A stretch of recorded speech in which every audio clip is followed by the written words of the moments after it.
बिस्मिल्लाहिर्रहमानिर्रहीम। साग जा सॼा पन जेके असां कटिया न आहिनि सॼा रखिया आहिनि, चङी तरह धोई ॿ टिनि पाणिनि मां पोइ हिकु गरम पाणीअ जे वॾे हंडे में उबलण लाइ छॾे ॾींदासूं। तक़रीबन 3 खां 4 कलाक असां हिन साग खे चङी तरह उॿारे ॻारींदासूं जेसि ताईं ॻाढ़ो थी वञे। पोइ जॾहिं साग चङी तरह ॻरी वञे ऐं थधो थी वञे त हिन खे असां निपूड़ींदासूं।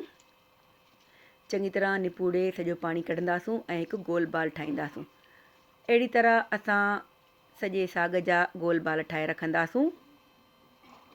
पोइ इहो जेको असां साग निपूड़े रखियो आहे, इहो साग असां कंहिं बि मच्छीअ में, मुर्गीअ जी भाॼीअ में, गोश्त में या सभिनी सां गॾु असां पंहिंजे तरीक़े सां कीअं बि ठाहे सघूं था। असांखे साग खाइण लाइ सियारे जो इंतज़ारु नाहे करिणो।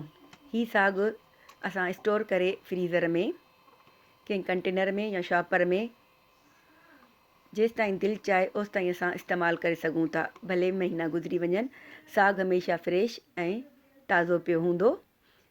जॾहिं बि असां कढंदासूं साग खे, ॾिसो आराम सां रुॻो हीउ सिरियल साग आहे, सरफेस ते हूंदासूं त टुकर टुकर थी ईंदो। हिकिड़ो टुकड़ो खणी असां उनखे गरम पाणी में विझी पोइ कुटे इस्तेमालु कंदासूं पंहिंजे तरीक़े सां। अहिड़ी तरह इहो कंटेनर जेको आहे असां पार्सल करे गिफ्ट तौरु बि मोकिले सघूं था।